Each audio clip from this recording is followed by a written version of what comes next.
let's stay on the topic of LeBron James. So after I finished listening to Dwayne Wade's podcast, I went to LeBron's and I was like, hey, let me get this, because I did the episode about him speaking about something on this podcast a couple of days ago. So, but that was just a snippet, and the episode dropped today. So, I was like, let me go ahead and get the episode a listen, and I couldn't believe my ears. I couldn't believe. Well, first of all, JJ Redick asked him a question, and I don't know if LeBron didn't understand the question or not, but the answer he gave JJ Redick, I don't even think really answered his question.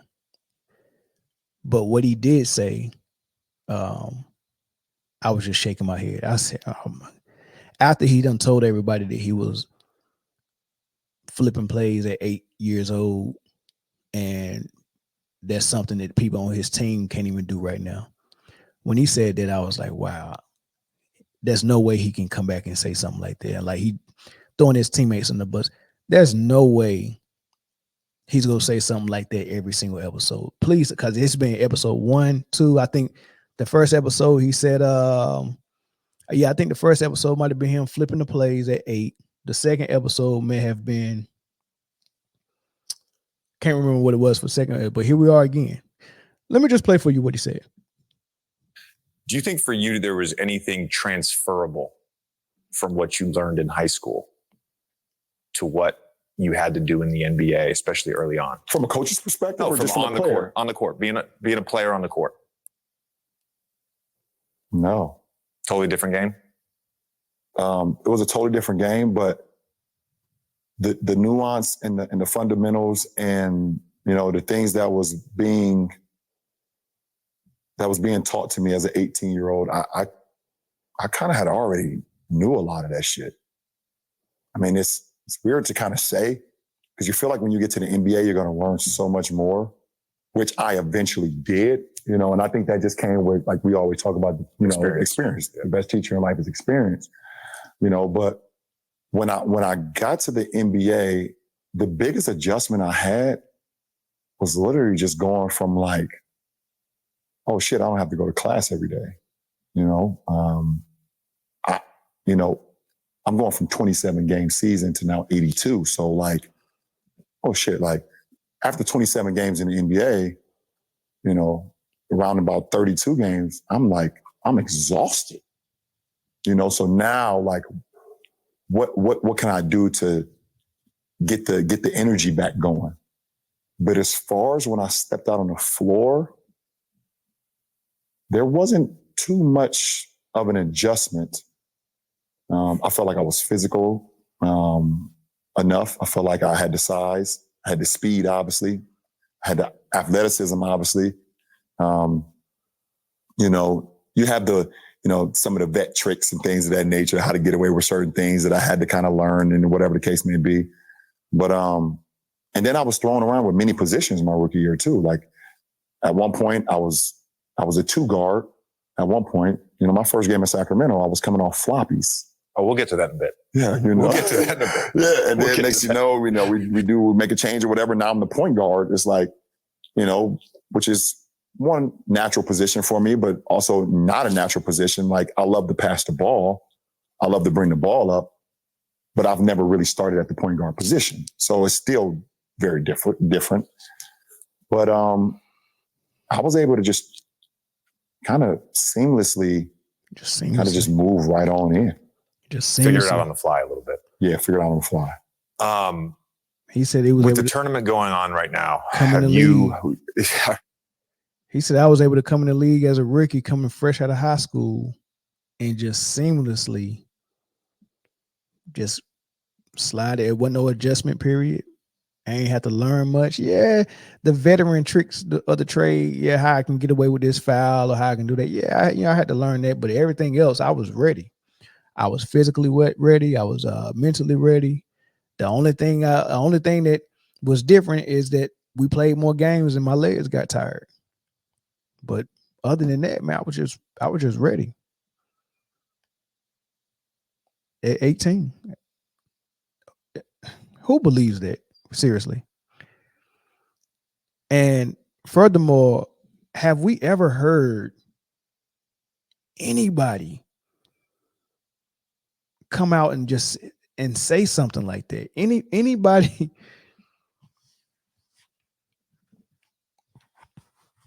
Now, it's some people that I think was ready when they came in the league. Tim Duncan played 3 or 4 years at Wake Forest. I think he played all 4.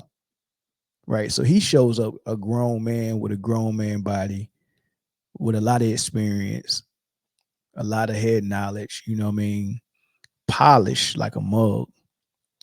Right. And when I say polish, I mean everything you need for your position, you equipped with. Right. You know, some people come in at, like, you know, Tim Duncan played the power forward. You know, some people, power forwards come in, they don't have the weight yet. Kevin Garnett came out of high school. He ain't had a weight yet, so he had to guard Karl Malone and guys like that, man. It was probably tossing him around. Weber, you know, Juwan Howard, they stronger, they tossing him around. He admit that, yeah, I had to get used to that, and you could visually see it when you was watching him play. You could see Kevin McHale, you know, not using him as much his rookie season until like midway through the season, and then he started getting it, you know, because I think Tom Gugliotta and some other vet might have been starting over Kevin Garnett at first, right? Jermaine O'Neal, he came in out of high school very skinny. The Pacers didn't even put him in the game. He was on a weight program. Jonathan Bender was supposed to go to college. He went and showed out in the McDonald's All-American game, and then was like, man, I'm going to the league, man. Y'all making this look easy. He showed up. Pacers barely played him. His body wasn't ready, right? So I've seen 6'11", 6'9" power forwards not be ready for their position, you know, due to weight and all that stuff. But Tim Duncan had the weight and the size. Then he was polished as far as he wasn't raw. Like Garnett was kind of raw. What he was good at was leaping ability, speed, dunking. But it ain't like you could go to the post to him and he just had an arsenal, right? The jump shot wasn't there. You get what I'm saying? So he was raw. As good as he was raw. Players, rookies, for the most part, you're going to come in raw, especially if you come out of high school. No matter how good you are, you're going to be a little raw. But if you do 2, 3, 4 years of college, like we seen what Magic Bird, I think they at least did 3. Jordan did 3. Duncan did 4. So you think about those guys coming in, and you see that there was like Magic won a daggone ring his first season. Bird was competitive with Boston very fast. Duncan was very good his first season, and in the second season, I think he won a ring. Carmelo came in, even though he only played a freshman year. You know, he was polished, and he came in already with an NBA ready body and an NBA ready jump shot. You know, and he was very skilled and technically sound. So even Melo was NBA ready. Still raw, but I say all this to say this. All of those guys I named that I thought came into the league ready, I've never heard them say, oh, it was a breeze. Carmelo got a podcast. He made the playoffs his first year. Now, these guys are all in the lottery going to bad teams. Denver was a lottery team, not a good team, not a playoff team. Neither was Cleveland, neither was Miami, neither was Toronto.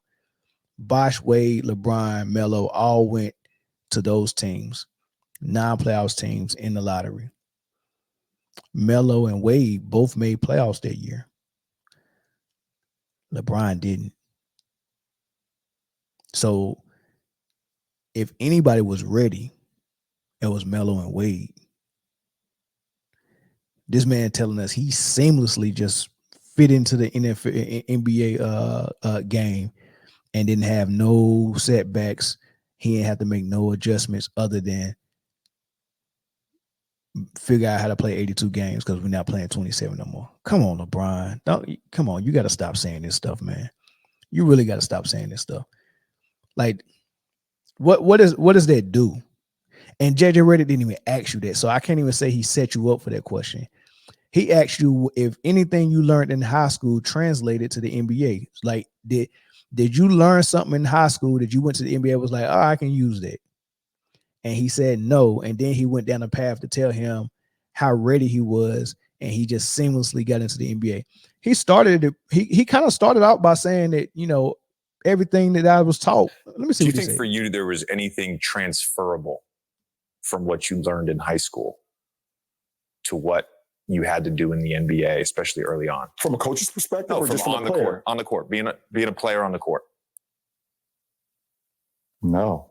Totally different game. Totally different game. It was a totally different game, but the nuance and the fundamentals and the you know, the things that was being taught to me as an 18-year-old, I kind of had already knew a lot of that shit. Lord have mercy. So at 18 is when he joined the league, and he said whatever the NBA was teaching him at 18, he said the nuances. You know what nuances is, right? He's saying the nuances that they was teaching him in the NBA, he already knew. Man, I can't, bro. I don't know the purpose of this thing no more, man. I really don't know the purpose of this podcast, man. This is amazing. I just can't believe he go give us something like this every episode. Every episode he go give us something like this. This podcast is to toot his horn. Him and JJ Redick, man, yo, JJ Redick is the worst type of dude, man. Golly, what is wrong with this dude, man? Sheesh. All right, that's it, man. That's all I want to talk about on that. That's it.